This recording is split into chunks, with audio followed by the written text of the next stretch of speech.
کہ عام معاشرے کے اندر جو ہے وہ ایک عام آدمی بعض اوقات وہ اپنی لائف کو بیلنس نہیں کر پاتا، وہ ترجیحات نہیں سیٹ کر پاتا ہے، اس کو یہ نہیں پتہ چلتا کہ مجھے زندگی کے کس شعبے میں کہاں کس حد تک کتنی ترجیحات کو اختیار کرنا ہے۔ کیا ہمارا ٹین ایجر اس لیول کا ہوتا ہے، اس کا انٹلیکچوئل لیول اس سطح کا ہوتا ہے کہ وہ ان چیزوں پہ غور و فکر بھی کرتا ہے؟ بہت سے اسکولز میں وہ ٹیچرز ہیں جو میں سمجھتا ہوں شاید ان کے اندر بھی اتنی وسعت ذہنی نہیں ہوتی، لیکن بہت سے ٹیچرز وہ بھی ہیں جو ہر چیز سمجھتے ہیں اور انہیں پتہ ہے کہ کس طرح کاؤنسلنگ کرنی ہے، لیکن وہ اپنی جان چھوڑاتے ہیں۔ ہمارے یہاں جو ایک مڈل کلاس فیملی ہے پاکستان میں، اس میں پہلے سے بچے کا ذہن بنا ہوا ہوتا ہے کہ 20-22 سال کی عمر تک تو مجھے کچھ کمانا ہے ہی نہیں، میں کماؤں یا نہ کماؤں، میں کھیل کود میں پڑا رہوں، دوستوں کے ساتھ چائے پہ بیٹھا رہوں پوری رات، میرا باپ میری تعلیم کے بھی پیسے دے گا، اگر وہ کاروباری ہے تو وہ مجھے دکان بھی سیٹ کر کے دے گا۔ یہ کاروبار نہیں کرتے نا، اس کے اندر ایک پرابلم جو ہے نا وہ بڑی معذرت کے ساتھ عقیدت کا بھی ہے۔ یعنی ایک بڑا جو ہے نا وہ اپنے مریدین کو، اپنے شاگردوں کو، اپنے ماتحتوں کو یہ ذہن دے رہا ہوتا ہے کہ بیٹا ہم سے وابستہ رہو، ہمارے ساتھ پڑھو، ہمارے ساتھ لکھو، ہم جو کہیں وہ کرو، خبردار جو تم کاروبار کی طرف ہے، ہم تمہیں چاہے 10,000 روپے دیں، چاہے 20,000 روپے دیں، چاہے 8,000 روپے دیں، تمہیں رہنا ہمارے پاس ہی، اور ذرا ہم سے جدا ہو کر تم اپنی ترقی کے لیے کہیں گئے تو تم راندہ درگاہ ہو جاؤ۔ تو ہم بھی من حیث القوم جو ہے نا وہ اسی طرح کے مائنڈ سیٹ کے ساتھ آئیں کہ اپنے آپ کو ہم کرٹیسائز ہی کرتے رہتے ہیں، ہم تو یہ برے، ہمارا تو وہ برا، ہمارا تو یہ خراب، تو بس یہی ہمارا آج دیکھ لیں، میڈیا میں بھی دیکھ لیں، ہم اپنا کرٹیسائز ہی کر رہے ہوتے ہیں۔ السلام علیکم۔ وعلیکم السلام۔ حضرت خیریت سے ہیں آپ؟ اللہ کا شکر۔ ماشاءاللہ۔ السلام علیکم سید وعلیکم صاحب۔ السلام ورحمۃ اللہ۔ آپ سنائیں حضرت خیریت سے؟ اللہ کا بڑا کرم ہے، کیسی چل رہی ہیں آپ کی مصروفیات؟ اللہ کا بڑا کرم، چل رہے ہیں بس معاملات، آپ بڑی حضرت دور سے آنا پڑتا ہے آپ کے پاس۔ یہ تو آپ کی قربانی ہے نا، دعا کریں ہم آپ کے لیے اسباب بناتے ہیں کچھ ایسا۔ انشاءاللہ انشاءاللہ۔ زبردست، الحمدللہ، اللہ کا فضل ہے۔ اچھا، آج ہم جو گفتگو کرنے کا ہمارا ارادہ ہے نا وہ ہے ترجیحات کی ضرورت ہماری زندگی میں، اسلام نے اس حوالے سے کیا ترغیب دی ہے، تو ہم اسی موضوع پر انشاءاللہ کچھ گفتگو کریں گے کہ دیکھیں ترجیحات جو ہے نا ہماری زندگی کے اندر یہ بہت امپورٹنٹ رول رکھتی ہیں، اور وجہ اس کی یہ ہے کہ اگر انسان کو کامیابی حاصل کرنی ہے یا انسان کو کوئی ترقی حاصل کرنی ہے تو جب تک اس کی زندگی میں کچھ پرائرٹیز سیٹ نہیں ہوں گی کہ مجھے کون سا کام اختیار کرنا ہے، کون سا نہیں کرنا، کس معاملے میں مجھے کس انداز سے چلنا ہے، وہ کامیاب نہیں ہو سکتا۔ بالکل ایسے ہی۔ تو ہم نے جو ہے نا وہ اسی پر گفتگو کرنی ہے کہ زندگی میں ترجیحات کتنی امپورٹنٹ ہے، اور ایک انسان کو ترجیحات کس کس سلسلے میں رکھنی چاہیے، وہ ترجیحات کو کیسے متعین کرے، کیونکہ ہم دیکھتے ہیں نا کہ عام معاشرے کے اندر جو ہے وہ ایک عام آدمی بعض اوقات وہ اپنی لائف کو بیلنس نہیں کر پاتا ہے، وہ ترجیحات نہیں سیٹ کر پاتا ہے، اس کو یہ نہیں پتہ چلتا کہ مجھے زندگی کے کس شعبے میں کہاں کس حد تک کتنی ترجیحات کو اختیار کرنا ہے۔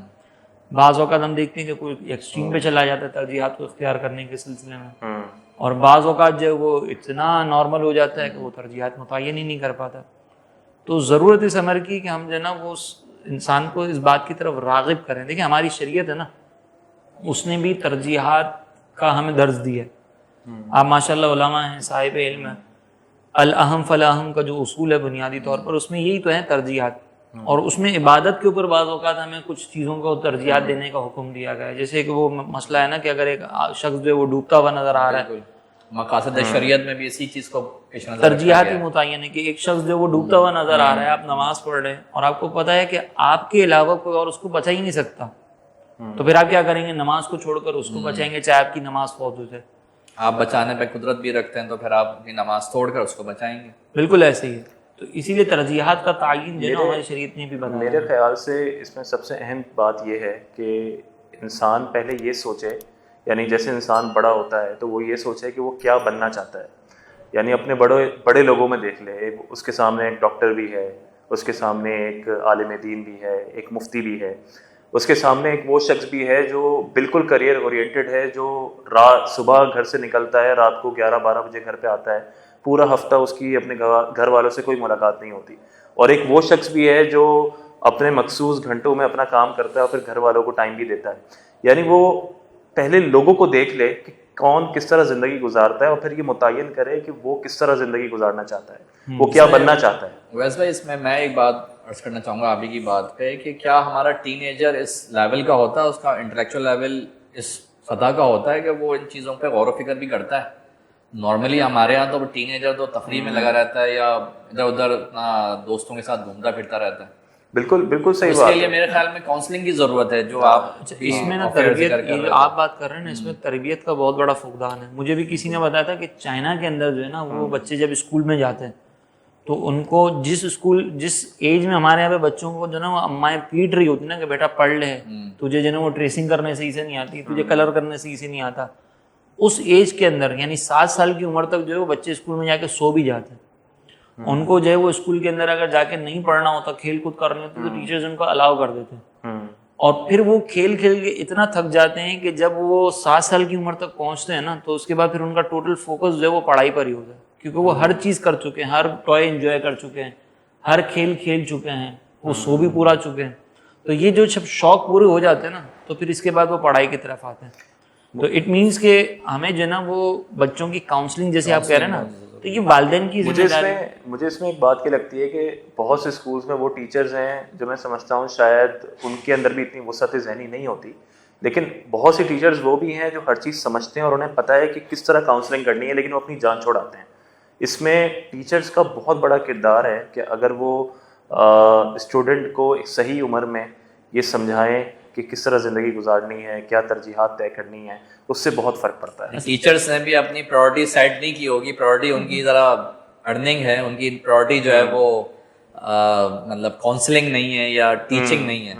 انفیکٹ اصل میں پرابلم یہ ہے نا کہ ہمارے یہاں پہ ایجوکیشن سسٹم ہی بیکار ہے. ٹیچر بھی بیچارہ کیا کرے, وہ اپنی اگر پرائورٹی جو وہ سیلری کو نہ رکھے تو وہ کس چیز کو رکھے گا. مطلب اگر وہ مثال کے طور پر ایک سلیبس اس کو دیا ہوا ہے کہ تمہیں رٹے لگوانی ہے بچے کو, تمہیں جو وہ او لیولس پر اگر لے کر جانا ہے نا تو پلے گروپ سے ہی بچے کو پڑھانا سکھانا ہی ہے, تو بچہ تو وہ ٹیچر تو وہ کرے گا نا, اس پہ مجبور ہے. تو اوور آل ہمارا جو سسٹم ہے نا ایجوکیشن سسٹم, اس کے اندر مسئلہ ہے. اور اس میں جو ہے نا وہ تھوڑا سا پیرنٹس کی طرف سے بھی مسئلہ ہے. دیکھیں ہمارے پیرنٹس جو ہے نا انہوں نے ہم پر جو ہے وہ اسی طرح سختی کی ہے, نرسری سے ہی مار پیٹ کے ہمیں پڑھایا ہے. اسی طریقے سے اب ہم جو ہیں وہ اپنے بچوں کی اسی طرح تربیت کر رہے ہیں, کیونکہ ہمارا اوور آل سسٹم ہی یہ بنا ہوا ہے. آپ اگر 7 سال کے بچے کو وداؤٹ اینی ایجوکیشن کسی ایجوکیشن سینٹر میں نہ ڈال کے اگر آپ لے کر جائیں بچے کو 7 سال کی عمر میں کہ بھائی اب اس کو 1 کلاس کے اندر آپ ایڈمیشن دے دیں, تو کوئی بھی نہیں دے گا اس کو ایڈمیشن ہمارے یہاں پر. تو ماں باپ بھی مجبور ہیں.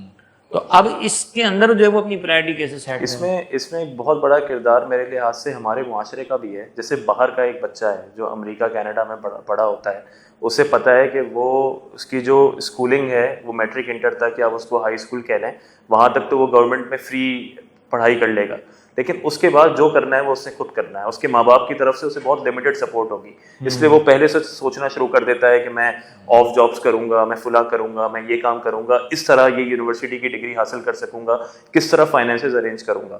ہمارے یہاں جو ایک مڈل کلاس فیملی ہے پاکستان میں, اس میں پہلے سے بچے کا ذہن بنا ہوا ہوتا ہے کہ 20-22 سال کی عمر تک تو مجھے کچھ کمانا ہے ہی نہیں, میں کماؤں یا نہ کماؤں, میں کھیل کود میں پڑا رہوں, دوستوں کے ساتھ چائے پہ بیٹھا رہا ہوں پوری رات, میرا باپ میری تعلیم کے بھی پیسے دے گا, اگر وہ کاروباری ہے تو وہ مجھے دکان بھی سیٹ کر کے دے گا, 22-23-24 سال کی عمر میں وہ میری شادی کا خرچہ بھی اٹھائے گا. اسی لیے آپ دیکھیں گے کہ جو دیندار لڑکے بھی ہوتے ہیں نا وہ 22-23 سال کی عمر میں اپنا کام کرنے کے بجائے علماء کے پاس آ رہے ہوتے ہیں کہ ماں باپ پہ کب فرض ہے کہ بچے کا نکاح کروا دیں. تو یہ ایک معاشرے میں ایک ٹرینڈ بن چکا ہے. اس لیے ایک 25 سال کا نوجوان بھی جو ہے وہ اپنے باپ پہ ڈیپینڈنٹ ہے اور اس وجہ سے وہ اس کی ترجیحات طے نہیں. اچھا اب دیکھیں, اب مسئلہ یہ کہ ہمارے معاشرے میں بگاڑ تو ہے نا. اب ایک انڈیویجول اگر میں مثال کے طور پر اپنے بچے کی تربیت کرنا چاہتا ہوں, ٹھیک ہے نا, اب مجھے عقل ہے کہ یار میرا بچہ جو ہے وہ جس برڈن سے میں گزرا ہوں یا جس برڈن سے دوسرے بچے گزر رہے ہیں, میرا بچہ اس سے نہ گزرے, لیکن اس کو معاشرے کے ساتھ چلانا بھی ہے. اب میں یہ نہیں کر سکتا کہ میں جو ہے نا اپنے بچے کو 7 سال تک اسکول ہی نہ بھیجوں, اگرچہ یہ سسٹم سمجھ میں نہیں آتا لیکن ہم مجبور ہیں.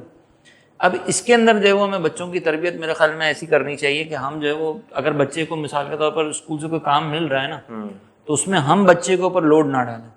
بالکل, ہم اس کے ٹیچر سے جا کے بات کر رہے ہیں کہ بھائی میرے بچہ اگر پڑھنے میں اتنا اچھا آپ کو نہیں بھی لگ رہا نا, کوئی بات نہیں, ہمیں نہیں چاہیے. ہمارا بچہ جو ہے وہ ہم اپنی بچے کی ترجیحات سیٹ کر لیں کہ میرے بچے کو کس چیز کے اندر انٹرسٹ ہے تو میں اپنے بچے کو اس حساب سے گائیڈ کروں. اسی طریقے سے یعنی میرا بچہ اگر وہ مثال کے طور پر کہتا ہے کہ مجھے میتھس اچھا نہیں لگتا تو میں بچے کی اتنی تربیت کروں گا, میتھس میں تم پاسنگ مارکس لے لو, باقی جس میں تمہیں انٹرسٹ ہے تم اس میں اچھا پڑھ لو. تو کم از کم ہم یہ سسٹم سیٹ کر سکتے ہیں. اچھا پھر یہ صرف یہ تو ایجوکیشن سے ریلیٹڈ ہے نا. ہمارے افراد جو ہے وہ دیگر چیزوں کے اندر بھی جو ہے وہ ترجیحات سیٹ نہیں کر پاتے ہیں. یعنی مثال کے طور پر ایک بچہ سیٹ ہو گیا, اب وہ ایجوکیشن کے ماحول سے باہر نکل چکا ہے, اس نے اپنی چیزیں ساری سیٹ کر لی, ہم نے اس کو ترغیب بھی دے دی, سب کچھ کر لیا, یا نہیں بھی ملی ترغیب, لیکن بعد کی جو زندگی ہے اس کے اندر اس کی ترجیحات سیٹ نہیں ہوتی. مثال کے طور پر اگر ایک شادی کرنی ہے تو کس عمر میں کرنی ہے, کس سے کرنی ہے, کس سے کرنی ہے. اچھا پھر شادی کے اندر ترجیحات ہمارے یہاں پر بڑی عجیب و غریب ہیں. پہلے جب تک جو ہے وہ بہن کی شادی نہیں ہو جائے گی جب تک بھائی کوارا رہے گا.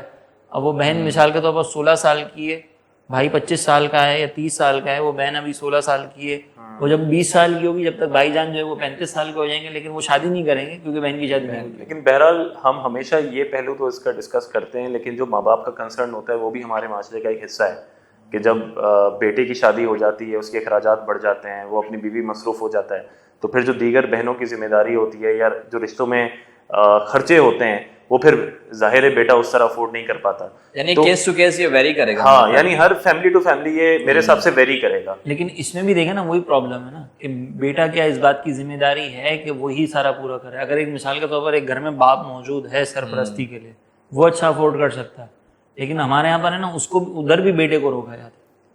پہلے تیری بہنوں کی وہی بات ہے نا کہ وہ سوسائٹی میں جو پریشر ہے جہیز کا, اچھا نکاح کرنے, اچھی شادی کرنے کا اور اچھا کھانا پینا کرنے کا, وہ سب کمبائنڈ ہو جاتا ہے. اور اگر بیٹے سے یہ توقع کی جائے کہ وہ اپنی بہنوں کی شادی میں ایک اچھا تعاون کرے گا تو میرے حساب سے اس میں کوئی برائی نہیں ہے, اگرچہ شرعی طور پہ اس پہ واجب نہ ہو. ٹھیک ہے, اچھا تعاون کرنا ایک الگ بات ہے, اس میں کوئی مسئلہ نہیں ہے, تعاون تو کرنے کا ہم بھی منع نہیں کر رہے نا, لیکن وہ اگر اس کو بھی ضرورت ہے, نیڈ ہے شادی کی, تو ترجیحات تو یہ سیٹ ہونی چاہیے نا. اگر ایک نارمل ہے اس کو نیڈ نہیں ہے شادی کی, لیکن اس کو نیڈ ہے, اس کی اپنی عمر بڑی ہو رہی ہے, لیکن ابھی بہن جو ہے وہ ابھی عمر تک پہنچی بھی نہیں ہے, اس کے بارے میں یہ کہا جا رہا ہے کہ بھائی جب تک یہ شادی کے قابل نہ ہو جائے, مطلب ایک جنرل سینیریو کے اندر تو ہم یہ بات کہہ سکتے ہیں کہ یہ جو آپ نے ترجیح دی ہے بہن کی شادی کو, بھائی پہلے اس کی ہو جائے, ہاں جنرل سینیریو کے اندر یہ درست نہیں ہے. لیکن اگر جیسے کہ ویس بھائی ذکر کر رہے ہیں تو میرے خیال میں بات میک سینس کرتی ہے. وہ تو کیس ٹو کیس ہے نا, ہم ابھی تو ہم جنرل اس پہ بات کر رہے ہیں نا کہ جنرل کے اندر اگر آپ یہ اصولی بنا لیں گے کہ بھائی ہمارے یہاں پہ لڑکیوں کی شادی اس وقت تک نہیں ہوتی جب تک بہنوں کی شادی نہ ہو جائے, یہ جو جنرل رول ہے نا اس کے اوپر میرے حساب سے جو اس میں مرد ہے جو نکاح کرنا چاہتا ہے, اگر آپ ابھی نکاح کی بات کر رہے ہیں تو ہمیں اسے دیکھنا چاہیے کہ وہ کیا کہتا ہے. کچھ فیملیز میں ایسا ہے کہ لڑکا 23-24 سال کا ہے اور وہ مسلسل کہہ رہا ہے میرا نکاح کروا دو, میرا نکاح کروا دو, اور فیملی مان کے نہیں دے رہی کہ بہت جلدی ہے, اور وہ 5-6 سال ہو, 30 سال سے اوپر. اور کچھ کیسز میں لڑکا یہ کہہ رہا ہوتا ہے پہلے میں کاروبار سیٹ کر لوں, میں محنت کر لوں, یا میں ماسٹرز PhD کر لوں, پھر میں نکاح کروں گا, اور فیملی پریشرائز کر رہی ہوتی ہے کہ نہیں ابھی شادی کر لو. تو وہی بات ہوئی نا کہ ہم اگر جنرلی طور پر دیکھیں نا تو ایک یہ رول جو ہے نا یہ تو بہرحال سمجھ میں نہیں آتا. باقی لڑکا جو ہے وہ خود یہ چاہتا ہے کہ میری جو ہے نا وہ پہلے میں اپنے آپ کو سیٹل کر لوں, پھر تو وہ اپنی جہت پر دیکھے گا کہ اس کی ترجیح کیا, یہ سیٹ ہے. اب مثال کے طور پر وہ کہہ رہا ہے میں پہلے کاروبار سیٹ کر لوں, اس کے بعد جو ہے نا وہ میں نکاح کروں گا. اچھا اس سے پہلے کیا کروں گا؟ اگر تو وہ نارمل ہے تب تو ٹھیک ہے, وہ کاروبار سیٹ کر لے اور پھر چلیں, ٹھیک ہے بعد میں نکاح کر لے. لیکن اگر وہ نارمل نہیں ہے, کاروبار کر رہا ہے اور ساتھ میں جو وہ دوسرے کاموں میں مشغول ہوا ہے, تو پھر تو اس کے لیے اب یہ ترجیح سیٹ نہیں ہے نا کہ بھائی اب تو اس کو ترجیح سیٹ کرنی پڑے گی نا کہ بھائی ابھی کاروبار تمہاری نیڈ اتنی نہیں ہے, اب تم اگر افورڈ کر سکتے ہو کہ شادی کر لو تو شادی کے بعد بھی لوگ کاروبار کرتے ہیں. ایسا تو نہیں شادی کے بعد گھر میں بیٹھے ہیں, ایسا تو کوئی بھی نہیں ہوتا. تو یہاں پہ ہمیں اس چیز کو متعین کرنا پڑے گا. تو یہاں پہ میں یہ عرض کر رہا تھا کہ آج جو ایک ٹرینڈ سوسائٹی کے اندر بنتا جا رہا ہے وہ یہ ہے کہ بعض جو خواتین ہیں وہ بھی چاہتی ہیں پہلے ہماری طرح اسٹڈی ذرا ہائر اسٹڈی ہو, جیسے PhD کا ذکر کیا, ہمیں PhD ہو جائے اس کے بعد جا کے شادی کرنی ہے. اور آپ جانتے ہیں ہمارا جو ایک سوسائٹی کا مزاج ہے وہ یہ ہے کہ جیسی ہی لڑکی 24-25 کراس کرتی ہے تو اس کے رشتوں میں ایک دم سے کمی آ جاتی ہے, یعنی رشتہ آنا پھر کم ہو جاتا ہے. تو اس کے بارے میں آپ کیا کہتے ہیں کہ یہ مائنڈ سیٹ کیسا ہے؟ PhD آپ کو پتا ہے اٹ ٹیکس ٹائم, مطلب وقت لگتا ہے اس میں, تو اب اس میں کیا کیا جائے؟ پڑھائی کو فوکس کیا جائے, پرائورٹی ہماری یہ ہونی چاہیے, یا شادی کی طرف جائے؟ اور پھر اس میں نہ دیکھیں, اس میں بھی دو طرح کے طبقے ہیں. ہم جنرلی اگر بات کریں نا تو شریعت مطہرہ کو تو یہی محبوب ہے کہ لڑکیوں کا نکاح اگر جیسی کوئی رشتہ پسند آئے تو فوراً اس کا نکاح کر دیا جائے, جبکہ دین میں کوئی مسئلہ نہ ہو. نبی پاک صلی اللہ علیہ وسلم نے بھی فرمایا نا کہ 3 چیزوں میں جلدی کرو, کہ جب لڑکی کا رشتہ آ جائے اسے کفو مل جائے تو اس کے رشتے میں جلدی کرنی چاہیے. تو یہ ایک تو جنرل تو یہی ہے.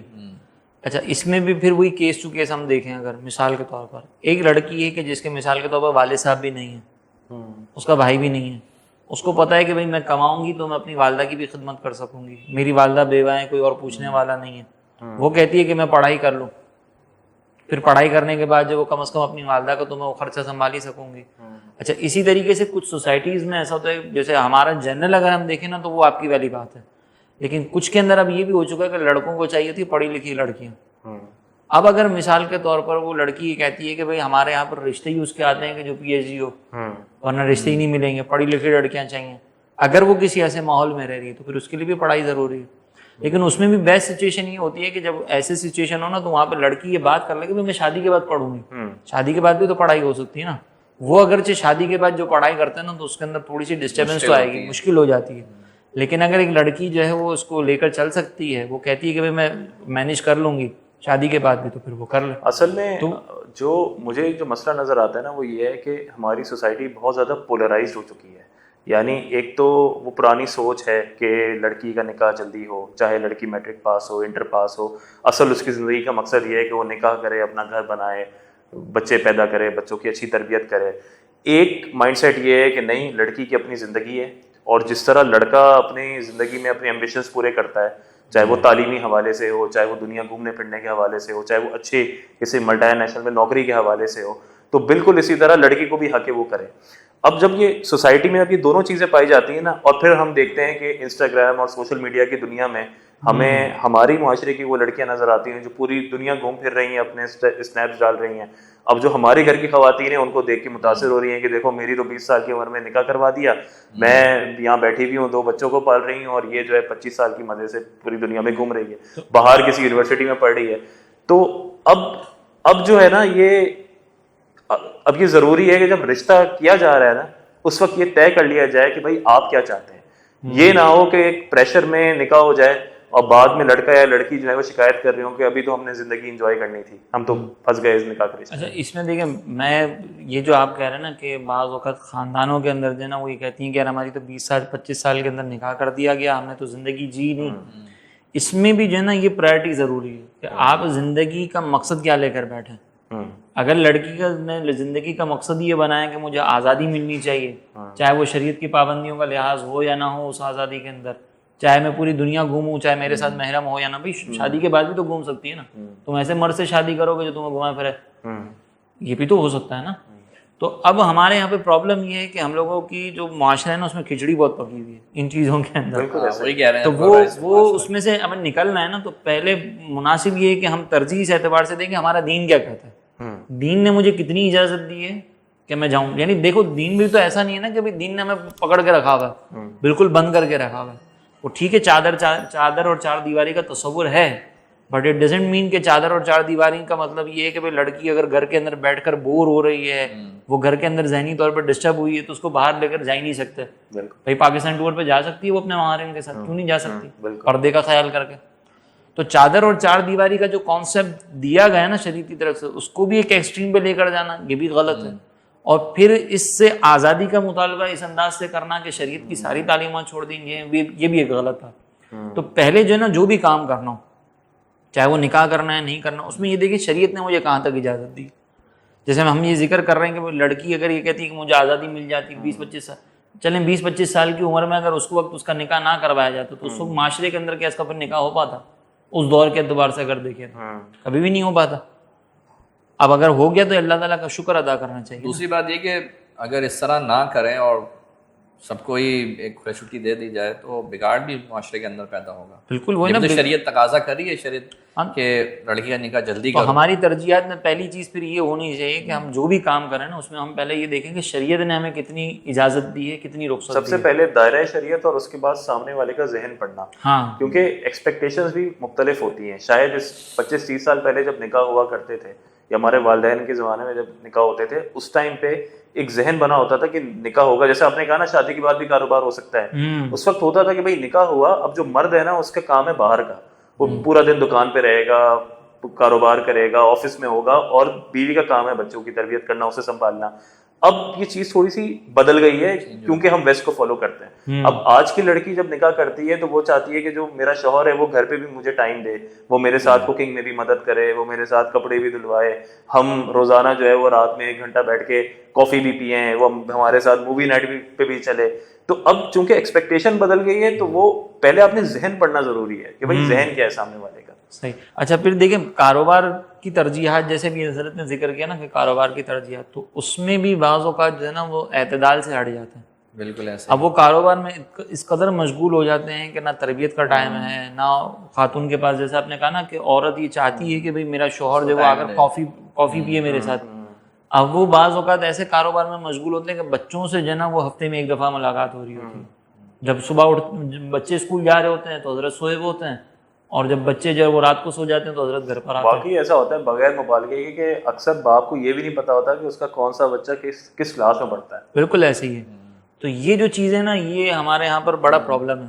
اب جب جس باپ کو یہ نہ پتا ہو کہ میرا بچہ جو ہے وہ قرآن کون سے سبق پہ پڑھ رہا ہے, میرے بچے کا جو ہے وہ سپارہ کون سا چل رہا ہے, میرا بچہ اسکول میں کیا پڑھ رہا ہے, تو وہ کیسے اپنے بچے کو جو وہ تربیت کر سکتا ہے؟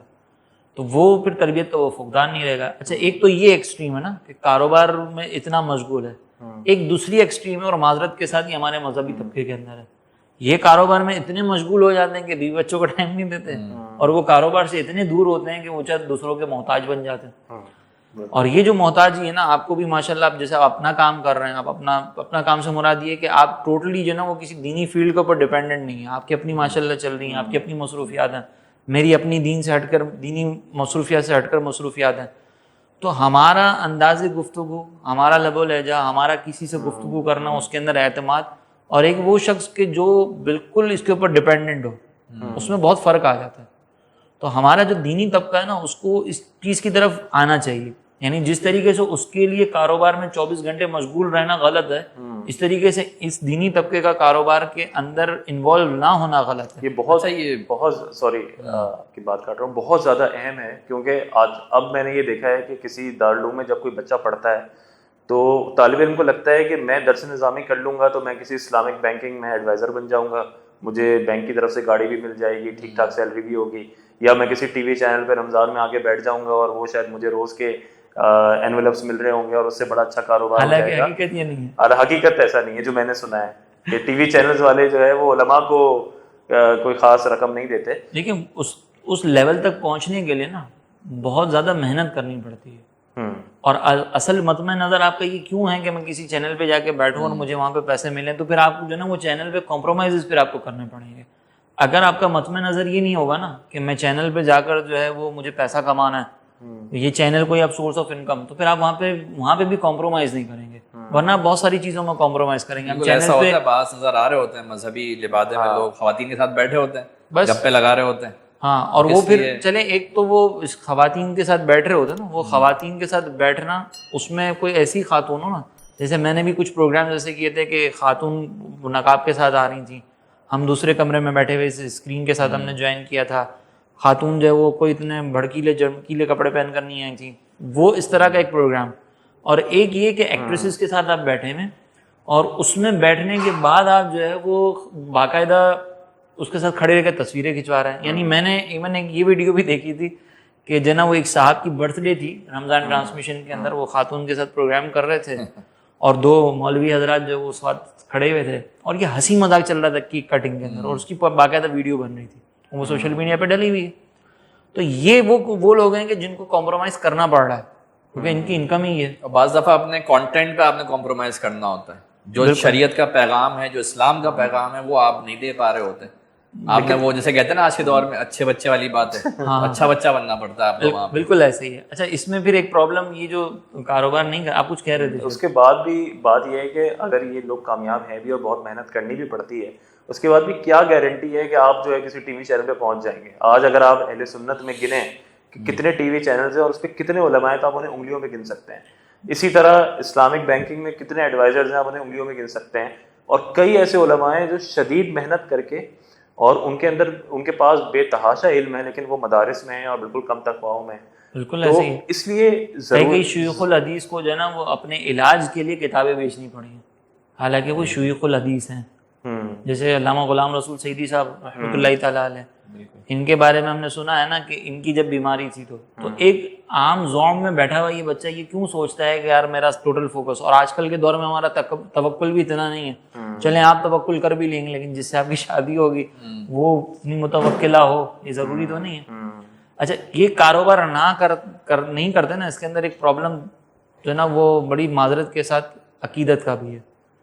یعنی ایک بڑا جو ہے نا وہ اپنے مریدین کو, اپنے شاگردوں کو, اپنے ماتحتوں کو یہ ذہن دے رہا ہوتا ہے کہ بیٹا ہم سے وابستہ رہو, ہمارے ساتھ پڑھو, ہمارے ساتھ لکھو, ہم جو کہیں وہ کرو, خبردار جو تم کاروبار کی طرف گئے ہم تمہیں چاہے 10,000 روپے دیں, چاہے 20,000 روپے دیں, چاہے 8,000 روپے دیں, تمہیں رہنا ہمارے پاس ہی ہے, اور ذرا ہم سے جدا ہو کر تم اپنی ترقی کے لیے کہیں گئے تو تم راندہ درگاہ ہو جاؤ گے.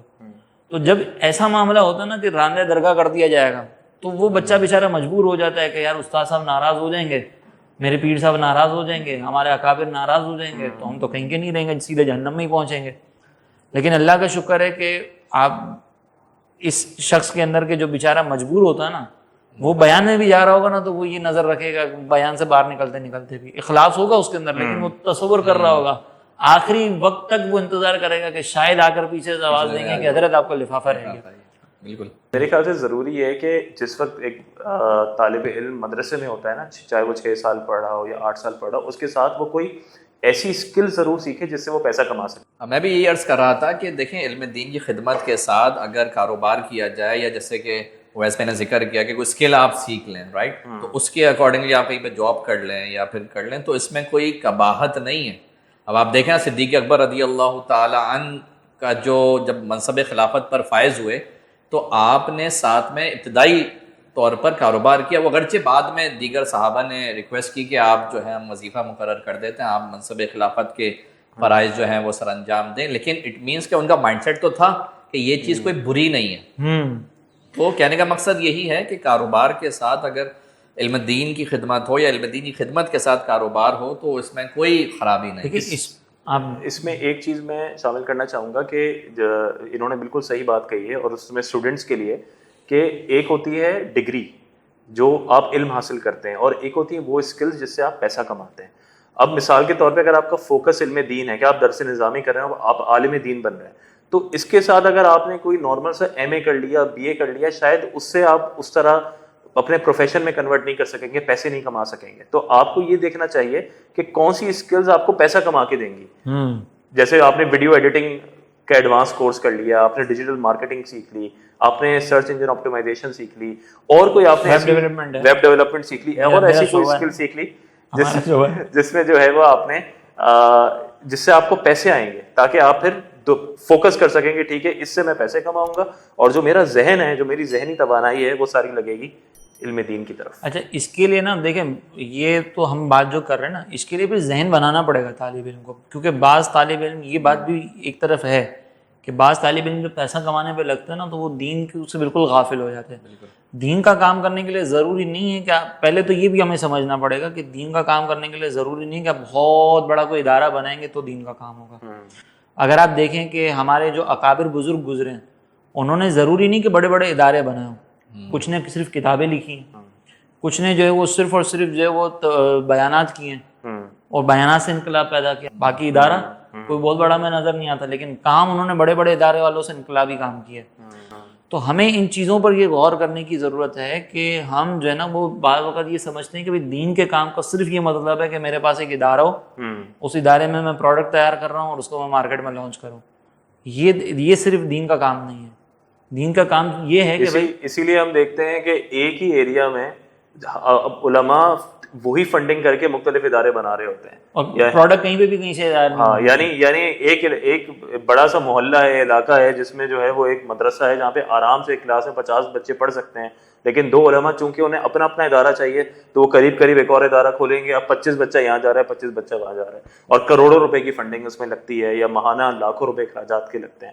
تو یہ بھی تھوڑا سا آپ بالکل صحیح کہہ رہے ہیں کہ ایک ذہن بنانے کی ضرورت ہے کہ دینی کام ہے کیا. کیا یہ کہنا کہ بھائی میرا اپنا ادارہ ہے, اس میں اتنے بچے درس نظامی کر رہے ہیں, بھانی بھی تو لگنا ہے نا حضرت, یہ فلاں ادارے کے بھانی ہیں, فلاں ادارے کے فاؤنڈر ہیں, یہ چیئرمین ہیں, یہ بھی تو لگنا ضروری ہے نا. اچھا اب یہ تو ہماری ساری بات ہوگی کہ ہمارے یہاں پہ ترجیحات کی اہمیت کیا ہے, کہاں ہم ترجیح نہیں دے رہے, کیا کیا نقصانات ہو رہے ہیں. اب ترجیح دیں کیسے؟ یہ ایک بہت بڑا مسئلہ ہے. تو اس میں پہلے تو ہم نے ایک جیسے بات کی کہ بھائی سب سے پہلے تو آپ کو اپنی شریعت مطہرہ کا علم سیکھنا ہے. اسی کو دیکھ کر آپ کو پتہ چلے گا کہ مجھے شریعت نے کہاں تک کس چیز کی اجازت دی ہے. تو ایک تو اس سے ہم ترجیحات کو سیٹ کر سکتے ہیں.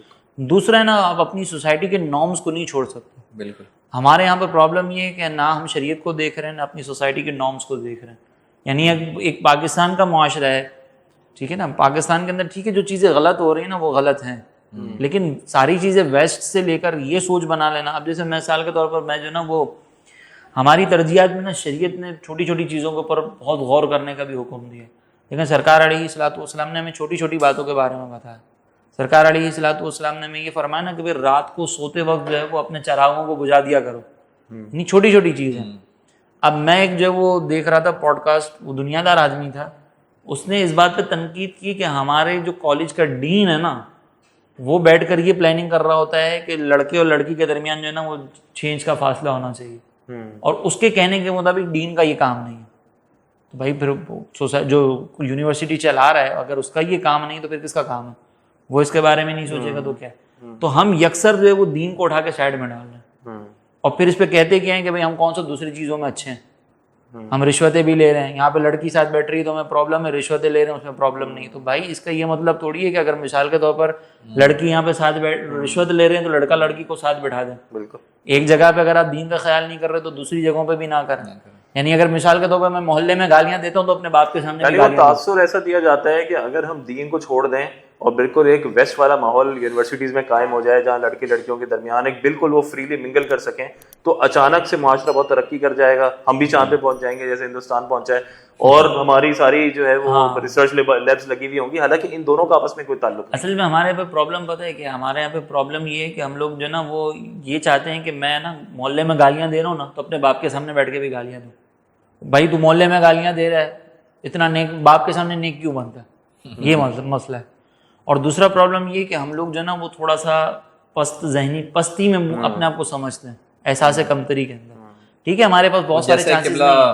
مفتی اعظم پاکستان نے ذکر کیا نا 2-3 دن پہلے کالم میں کہ فرقہ ملامتی ہوتا ہے, ایک نا ملامت کرتا ہے اپنے آپ کو, ایک تصوف میں ایک فرقہ ہوتا ہے, وہ اس لیے اپنے آپ کو ملامت کرتا ہے, کرٹیسائز کرتا ہے تاکہ لوگ اس کے قریب نہ آئیں اور اس کا دل کا تعلق رب تعالیٰ سے جڑا رہے. تو ہم بھی من حیث القوم جو ہے نا وہ اسی طرح کے مائنڈ سیٹ کے ساتھ آئیں کہ اپنے آپ کو ہم کرٹیسائز ہی کرتے رہتے ہیں, ہم تو یہ برے, ہمارا تو وہ برا, ہمارا تو یہ خراب. تو بس یہی ہمارا آج دیکھ لیں, میڈیا میں بھی دیکھ لیں, ہم اپنا کرٹیسائز ہی کر رہے ہوتے ہیں, ہر چیز میں ہم اپنے آپ کو وہ کر رہے ہوتے ہیں. بیسکلی بات یہی ہے. یہ جو ترجیحات ہے نا, اس میں ایک اور نقطہ بڑا زبردست ذہن میں آیا, وہ یہ ہے کہ ممبر سے اور مدارس سے یہ تصور دیا جاتا ہے کہ دیندار ہونے کا مطلب صرف یہ ہے کہ انسان قرآن اور حدیث کو سیکھے, اس کو بیان کرے, یعنی جو عالم دین یا مفتی ہے نا وہ دین کا کام کر رہا ہے. لیکن آپ مجھے یہ بتائیے کہ آج ایک شخص ہے جو فرائض علوم سارے جانتا ہے, 5 وقت نماز کا پابند ہے, فرائض واجبات پر عمل کرتا ہے, لیکن اس کے علاوہ وہ فزکس کا چیمپئن ہے, وہ کیمسٹری کا چیمپئن ہے, وہ زبردست ایروناٹیکل انجینئر ہے, زبردست الیکٹریکل انجینئر ہے, اور اس کے ذہن میں یہ نیت ہے کہ میں کوئی ایسا کام کر جاؤں جس سے مسلم امہ کو فائدہ ہو, پاکستان کو فائدہ ہو. آپ دیکھیں آج کے دور میں کتنا بڑا جہاد ہے. آج آپ کسی کے ہاتھ میں تلوار پکڑا دیں اور کہیں کہ بھائی جہاد کرنے نکل جاؤ, اور اس کے مقابلے میں ایک انجینئر ہو جو ایک ایسی ریسرچ کر لے یا ایسی ٹیکنالوجی بنا دے جس سے امت مسلمہ کو اتنی ترقی مل جائے, تو آپ بتائیں کہ وہ لاکھوں تلوار پکڑے ہوئے شخصوں کے مقابلے میں یہ زیادہ ترجیح پا جائے. آپ دیکھ لیں نا, ہمارے سامنے ڈاکٹر عبدالقدیر خان صاحب کی مثال موجود ہے کہ ڈاکٹر عبدالقدیر خان یہ وہ سائنٹسٹ ہیں جنہوں نے پاکستان کو ایٹمک پاور بنایا. تو بڑے بڑے علماء کو ہم نے دیکھا کہ اپنی دستار ان کے سامنے رکھ دیتے, ان کے ہاتھ چومتے. تو وجہ وہی ہے کہ جی تو وجہ وہی ہے کہ مطلب جیسے کہ آپ نے بات کی ہے کہ بعض دفعہ ہماری پرائورٹیز جو ہے وہ سیٹ نہیں ہوتی. وہ جب ہم دین کہتے ہیں نا تو وہ ہر کوئی سمجھتا ہے کہ دیندار ہونے کا مطلب یہ ہے کہ میں امامہ پہنوں گا, میں ہفتہ وار اجتماع میں شامل ہوں گا, میں چلے پہ جاؤں گا, یا میں جو ہے وہ اذانیں دوں گا, سب کو مسجد کی طرف بلاؤں گا. دیندار ہونے کا صرف یہ مطلب ہے, ایسا نہیں ہے. ہاں صرف یہ نہیں ہے. اچھا ایک تو یہ سوچ ہے نا کہ بھائی دینداری کا یہی مطلب ہے, اور ایک یہ سوچ ہے کہ بھائی جو ہے نا وہ چاند پر بھی جانا علماء کی ذمہ داری ہے. مطلب میں نے یہ ویسی ضمناً بات نکلی, وہ ایک پروگرام میں جو ہے نا وہ میں نے وہ مسئلہ بیان کیا تھا کہ بالٹی میں اگر جو ہے وہ ہمارے وضو کا پانی چلا جائے تو جو ہے نا وہ پانی مستعمل ہو جاتا ہے، پھر اس کا حکم بیان کیا. تو نیچے کمنٹ میں نے پڑھا، اس میں لکھا ہوا تھا کہ دنیا چاند پہ چلی گئی اور یہ ابھی تک مسئلے میں لگے ہیں. تو مطلب چاند پہ جانا بھی ہماری ذمہ داری ہے. ایک یہ سوچ بھی ہے، یعنی موچی اگر بیٹھا ہوا ہے تو وہ ابھی تک بیچارہ جو ہے نا وہ جوتے ہی سی رہا ہے. دنیا چاند پہ چلی گئی، وہ جوتے سی رہا ہے. اچھا اس سے بڑھ کر ایک اور چیز کہ تو چلے موچی تو بیچارہ کم پڑھا لکھا نا، ڈاکٹر وہ بیچارہ ایسی چیز میں لگا ہوا ہے کہ بچے کو موشن کے کون سے جو ہے نا وہ ٹیبلٹ دینی ہے کون سے نہیں دینی. دنیا چاند پہ چلی گئی، وہ یہ جہالت ہے ہماری قوم میں. تو یہ بھی ایک جہالت ہے، یہ بھی ایک ایکسٹریم ہے. اب بہرحال یہ تو ہم نے دو چیزیں تو دیکھ لیں کہ ہم ترجیح دینے کے لیے جو ہے نا وہ اپنی شریعت مطہرہ کو دیکھیں گے، شریعت کی بنیاد، ٹھیک ہے نا. اور دوسرا یہ کہ ہمارے سوسائٹی کے نارمز، اور ایک یہ کہ روزمرہ کے معاملات میں ہم اپنی ترجیحات کیسے سیٹ کر سکتے ہیں اپنے کاموں کے بیچ میں، ٹھیک ہے نا. تو اس میں میرے خیال میں یہ ہے جیسے نارملی ٹائم مینجمنٹ کے حوالے سے بات کی جاتی ہے کہ بھائی آپ جو اپنے جو معاملات ہیں نا ان کو اس طرح ڈیوائڈ کر دیں کہ بعض آپ کے ایسے کام ہوں گے، ایسے چورز ہوں گے کہ جو ارجنٹ بھی ہوں گے، امپورٹنٹ بھی ہوں گے، تو وہ آپ کی پرائورٹی میں سب سے پہلے ہونا چاہیے. سر پہلے یہ مجھے کام کرنا. فار ایگزامپل کہ بھائی آپ کا ایگزام ہے اور کل پیپر ہے، تو بھائی اب اس سے زیادہ ارجنٹ بھی کوئی نہیں ہو سکتا، اس سے زیادہ امپورٹنٹ بھی کوئی نہیں ہو سکتا. وہ الگ بات ہے کہ ہمارے ایک دوست ہے تو ان کا نیکسٹ ڈے جو ہے نا وہ میٹرک کا فزکس کا پیپر تھا. اچھا وہ ہمارے ساتھ گھوم پھر رہے تھے. ہم نے ان سے کہا بھائی کیا پیپر ہے آپ کا، آپ نے تیاری وغیرہ نہیں کرنی؟ یار تیاری کرنی ہے، بالکل کرنی، تیاری کر رہے ہیں ابھی. وہاں گئے اسٹیشنری پہ، وہاں سے جو سالو آنسرز ہوتے ہیں نا، سالو پیپرز ہوتے ہیں وہ لے کے آئے. اچھا سالو پیپر کے ساتھ وہ گیس پیپر بھی لے کے آ گئے. گیس پیپر کے اندر انہوں نے جو ہے وہ گیس پیپر لیا اپنا، آپ کو پتہ ہے گیس پیپر میں چند سوالات ہوتے ہیں، اس گیس پیپر کے اندر بھی انہوں نے ترجیحات سینڈ کی کہ یہ کون سا آ سکتا ہے، یہ آ سکتا ہے، یہ نہیں آ سکتا. وہ ترجیحات سیٹ کر لی. اس کے بعد انہوں نے اس گیس پیپر میں جو موجود ترجیحی سوالات تھے ان کے آنسرز دیکھے کہاں پہ، سالو بک کے اندر. اچھا ایک بات یہاں پہ ختم نہیں ہوتی، انہوں نے سالو بک کے اندر جو ہے سالو جو آنسرز ہوتے ہیں اس کے اندر دیکھی، اور پھر اس کی بھی انہوں نے پھر ترجیحات سیٹ کی، ترجیحات نہیں اس کے پرے بنائے. تو اس طرح کی بات بھی ہوتی ہے. تو میں یہ عرض کر رہا تھا کہ جیسے آپ ایگزام ہیں نیکسٹ ڈے، تو بھائی آپ کا ارجنٹ بھی ہے اور امپورٹنٹ بھی ہے. سر بعض چیزیں ہوتی ہیں جو ارجنٹ ہوتی ہیں لیکن امپورٹنٹ نہیں ہوتی، تو وہ پھر آپ جو ہے کسی کو ڈیلیگیٹ کر سکتے ہیں، یار آپ یہ کام کر لیں. اور بعض چیزیں ایسی ہوتی ہیں کہ جو ارجنٹ تو نہیں ہوتی لیکن امپورٹنٹ ہوتی ہیں. فار ایگزامپل آپ کو مہینے کے آخر میں وہ کام کرنا ہے، تو پھر ایسی صورت کے اندر آپ جو ہے وہ اس کو پوسٹپون بھی کر سکتے ہیں یا اس کو آپ ڈیلے بھی کر سکتے ہیں. اور بعض ایسی ہوتی ہے نا ارجنٹ بھی نہیں ہوتی، امپورٹنٹ بھی نہیں. تو یوں آپ جو ہے ٹائم مینجمنٹ کے اعتبار سے اپنی پرائورٹیز سیٹ کر سکتے ہیں. تو اس کو آسان الفاظ میں یوں کہہ سکتے ہیں نا کہ ہم 4 Ds سیٹ کر لیں. 4 Ds سیٹ کر لیں. ہاں، ڈو، ڈیلیٹ، ڈیلیگیشن اور ڈیلے. بالکل. تو یہ 4، جیسے ڈو کا مطلب وہی ترجیحات کے اگر ارجنٹ ہے، امپورٹنٹ ہے، آپ نے ڈو آپ نے کرنا ہی کرنا ہے. اور کچھ ایسے کام ہیں جو ڈیلے ہو سکتے ہیں، وہ آپ ڈیلے کر دیں. کچھ ایسے ہیں کہ جو آپ ہی کریں، یہ ضروری نہیں، آپ ڈیلیگیٹ کر سکتے ہیں. ارجنٹ ہے، امپورٹنٹ نہیں، آپ ڈیلیگیٹ کر دیں کسی کو. آپ نے ڈیلیگیٹ کر دیا. جیسے مثال کے طور پر اگر ایک شخص ہے وہ افورڈ کر سکتا ہے کہ میں بچوں کا پک اینڈ ڈراپ جو ہے نا وہ ڈرائیور کے تھرو کروا دوں، تو اس کے لیے خود جانا یہ ضروری نہیں ہے، اور ڈرائیور کے تھرو کروا سکتا ہے. چھوٹے بھائی کو بولے جاؤ تم دہی لے کے آ جاؤ، دہی لے کے آ جاؤ. نہیں، اور یہ بہت اہم ہے. جیسے اور پھر ڈیلیٹ میں بیکار کام سارے ڈیلیٹ ہو گئے. جیسے آپ جو ہے وہ کسی ادارے کے سرپرست ہیں یا آپ اپنا کوئی کاروبار رن کرتے ہیں، تو یہ بہت سے لوگ یہ کام نہیں کرتے کہ انہیں اسکیل کرنا نہیں آتا. جب آپ اسکیل کرتے ہیں نا تو اسکیلنگ ہوتی ہی ڈیلیگیشن سے. یعنی وہ کون سے ایسے کام ہیں جو آپ کسی اور کو دے سکتے ہیں. لیکن کچھ لوگ ایسے بھی ہوتے ہیں نا، وہ کہتے ہیں سارے کام میں ہی کروں گا، ان کو تسلی نہیں ہوتی، وہ کبھی بھی اس سے آگے نہیں بڑھ سکیں گے، ان کو تسلی نہیں ہوتی نا اس سے. اچھا اس میں ایک اور چیز میں شامل کرنا چاہ رہا تھا، وہ چاہ رہا تھا کہ بعض اوقات یہ ہوتا ہے جب انسان سمجھ جاتا ہے کہ میری یہ ترجیحات ہیں، میں نے اپنے وقت کا بھرپور استعمال کرنا ہے اور بہترین زندگی گزارنی ہے، یعنی جو مجھ سے ہو سکے گا میں کر لوں گا. اس میں پھر کرتا یہ ہے کہ وہ ٹائم مینجمنٹ میں اس کا فلا یہ ہے کہ وہ ایک دن میں بہت سارے کام کرنے کی کوشش کرتا ہے، اس کا فوکس نہیں رہتا.